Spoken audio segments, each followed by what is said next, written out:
Olá pessoal, sejam muito bem-vindos ao meu canal. Eu sou Márcia Ribeiro, sou neuropsicopedagoga clínica, trabalho com crianças com TEA há mais de 20 anos, sou especialista em aba e estou retomando meu canal, agora com um novo nome, Autismo. Quanto mais informação, menos preconceito. E é exatamente esse o objetivo do canal: levar informação para a gente diminuir esse preconceito e juntos nós podemos espalhar o amor e a informação.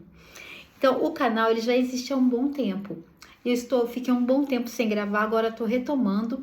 Então, o canal vai ter mais novidades, vai ter entrevistas, vai ter dicas, vai ter materiais que eu vou estar expondo aqui para vocês, compartilhando com vocês, vai ter cursos, então vai estar recheado de novidades. E vamos abordar muitos temas importantes do dia a dia para pais, para professores que lidam com crianças com TEA. E o tema de hoje, que é um tema muito recorrente, muito pedido no canal, né? Muitas pessoas sempre abordam esse tema. Eu quero falar um pouquinho sobre comportamento. Geralmente a gente olha para o comportamento das crianças com TEA. Eu quero falar um pouquinho sobre o comportamento dos pais diante dos comportamentos inadequados das crianças com TEA. Esse tema é bastante importante porque são os comportamentos, né? As consequências, vamos chamar assim, que os pais dão aos comportamentos inadequados, que muitas vezes mantém esse comportamento em existência. Então, eu quero falar um pouquinho aqui sobre esses comportamentos inadequados e essas consequências, que quando elas são mantidas pelos pais ou por cuidadores, ou por terceiros, ou por professores, esses comportamentos eles tendem a persistir. Então, vamos falar sobre essas consequências, né? Primeiro, comportamento. Quando a criança, ela geralmente começa a fazer comportamentos inadequados por um ganho de atenção, ela quer a atenção do pai, da mãe, e essa criança começa a se jogar no chão, ela chora ou ela grita, porque ela quer que a mãe pare de fazer alguma coisa para dar atenção para ela. Se a mãe para e dá uma bronca na criança, porque ela tá gritando, ela diz: para de gritar, chega, não faz esse barulho, que geralmente acontece. Eu sou testemunha porque eu vejo, né? Eu convivo bastante com pais de crianças com TEA. Às vezes a criança tá gritando muito e ela faz isso justamente para que a mãe dê a atenção. E qual a resposta? Muitas vezes dos pais, né? Que não fazem, né? Obviamente isso de propósito, né? Dá essa atenção, mas dá essa atenção de uma forma errada, dando uma bronca, e a bronca ela não resolve, gente. Dar uma bronca numa criança que tá gritando, que tá querendo chamar a sua atenção, pedir para essa criança parar, isso não resolve. Nem que se resolvesse a criança parava, porém a criança grita mais, porque ela tá pedindo por uma atenção. Então, quando você, pai, mãe, professor da escola, né, cuidador da criança, tenta acalmar a criança ou conter a criança gritando com a criança ou dando bronca, de alguma forma, se esse comportamento que ela está emitindo for por ganho da sua atenção, essa bronca vai reforçar esse comportamento. Então, ela não é viável. O que fazer então, Márcia, quando a minha criança começa a gritar, a exibir comportamento para ganhar a minha atenção? Veja bem, eu vou falar de um comportamento que é emitido para obter a atenção de uma outra pessoa que está presente, seja o professor, seja o pai, seja o cuidador, seja a mãe. A criança começa a fazer comportamentos inadequados para que a mãe ou o pai ou quem está por perto dê atenção. É aquele exemplo, né? A criança, ela tá saindo da escola, quando vê a mãe, ela se joga no chão e chora. Ou tá saindo da terapia, quando vê a mãe, ela se joga no chão e começa a gritar e chorar. Esse comportamento é para obter a atenção da mãe. Porque a criança, quando ela emite esse comportamento por atenção, ela olha em direção, rapidamente, ela lança o olhar em direção a quem está ali para ver se a pessoa olhou, se a pessoa deu atenção. Então, é um indicativo. A criança, quando ela grita, ela olha para ver quem está olhando. Então, se naquele momento que ela está gritando, ela olha em volta e vê quem está olhando, esse grito é por atenção. E quando nós fornecemos essa atenção, a gente reforça esse comportamento. O que a gente pode fazer, né? A gente não fala nada, o que a gente faz? Ou a gente dá bronca e pede para a criança parar. Primeira coisa, a gente dar bronca não funciona. Pedir para a criança parar não funciona. Gritar com a criança não funciona. A criança não para, pelo contrário, ela grita mais ainda. Então, o que a gente pode fazer? Hoje eu vou falar do comportamento inadequado por busca de atenção. Então, o que a gente faz? A gente coloca esse comportamento em extinção. Como que eu posso colocar um comportamento de grito, de birra, em extinção? Eu retiro a atenção desse comportamento.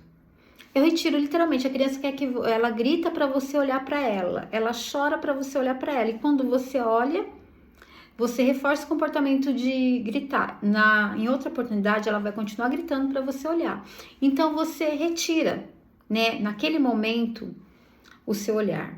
Não da criança, gente. Presta muita atenção. Não é retirar o olhar da criança, é retirar do comportamento. Você está ali, só que você não vai responder a criança enquanto ela está gritando. Você não vai responder a criança enquanto ela está se jogando no chão. Você não vai dar uma bronca nessa criança.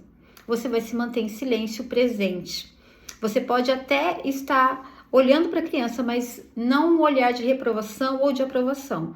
Você simplesmente vai estar presente. Quando a criança gritar e chorar, você vai se manter ali presente sem se manifestar.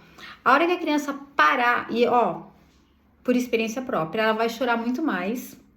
Ela vai gritar muito mais porque ela quer que você dê bronca. Ela quer que você pare, que você fale com ela, que você peça para ela parar de gritar. Então, quando você para de dar bronca, quando você para de falar com a criança, você está ali, mas você não responde mais a criança, ela vai gritar muito mais porque ela quer insistir até que você responda. Então, o comportamento ele vai subir, ele vai aumentar. Só que se você permanece e não responde, uma hora a criança ela vai parar. Nem que seja depois de 1 hora, de 40 minutos, ela vai parar. Quando ela parar, o primeiro suspiro que ela der, que ela parar de gritar, daí você olha para ela. Daí você reforça: oi filho, tudo bem? O que você quer? Se a criança voltar a chorar, você retira de novo a atenção, mas esteja ali presente, para a criança não se machucar, para a criança não se autolesionar. E se caso ela começar a se bater para ter a sua atenção, você pode proteger a criança sem ter o contato visual e a fala com a criança. Você pode estar com ela, você pode evitar que ela se machuque sem você dizer uma palavra. Nessa hora, gente, para retirar uma atenção, para a gente colocar o comportamento em extinção, a fala, ela é totalmente desnecessária. Então, fique em silêncio. A criança vai para se bater, você protege a criança, mas você não fala nada, porque a criança quer que você dê uma bronca, e a bronca, nessa hora, ela é prejudicial. Então, você não vai dar bronca na sua criança. A gente acostuma muito a falar, a pedir para parar, a gritar. Você vai se conter e você não vai dar nenhum tipo de bronca na criança. Você vai estar ali e não vai responder nada. A criança, se ela começar a variar o comportamento de se bater, de se jogar na parede, se jogar no chão, você esteja perto, você proteja a criança, tire ela daquela condição que pode ser uma condição que faça com que ela se machuque, né? Um local que seja um local não seguro, mas você não fale, você vai permanecer em silêncio. Quando que você vai falar com a criança? Quando ela parar de gritar. Ela vai estar cansada, talvez ela chore bastante, você só vai parar, só vai falar com ela novamente quando ela parar. Daí você pode acolher, você pode dar abraço, você pode dar a atenção necessária. Por que é importante fazer isso, gente? Por que é muito difícil fazer isso? Crianças com TEA, elas têm uma rigidez muito grande. Então, quando o comportamento disruptivo está muito instalado na criança por muitos anos e a criança ela quer a atenção daquela forma, que é a única forma que ela sabe, tirar esse comportamento, desinstalar tudo isso é muito difícil, porque é assim que a criança consegue a atenção. E a gente precisa dar atenção para a criança no adequado e não no inadequado. Então, é muito difícil, ela grita muito no começo, mas depois ela começa a aprender que ela tem essa atenção. E dar a atenção para a criança é fundamental. Tem crianças que fazem birra porque elas só conseguem ser percebidas quando elas entram no inadequado, e a gente precisa dar atenção para a criança no adequado. Então a dica que eu te dou hoje é essa: diante de um comportamento inadequado de birra, permaneça em silêncio, não fale com a criança, não dê atenção, não reforce esse comportamento. Quando a criança parar, vai acontecer várias coisas aí nesse meio: aumento do comportamento, variação do comportamento. Esteja ali, esteja presente, não ignore a criança, mas não dê atenção ao inadequado, não dê bronca. Quando a criança se acalmar, Daí você dá colo, você dá atenção. E em todos os momentos que a criança fizer adequado, costume-se a dar atenção para sua criança. Tá joia, pessoal? É um vídeo rápido, aliás, não tão rápido, né? Já foram 10 minutos. Mas para iniciar o nosso canal. E em breve vai ter um outro vídeo, vai ter muita novidade, espero você. Se você gostou desse conteúdo, dá um like, curte, compartilha com outras pessoas e espalha a novidade que nós estamos de volta com o canal. Beijo grande no seu coração, Deus abençoe a sua vida e até a próxima semana, se Deus quiser.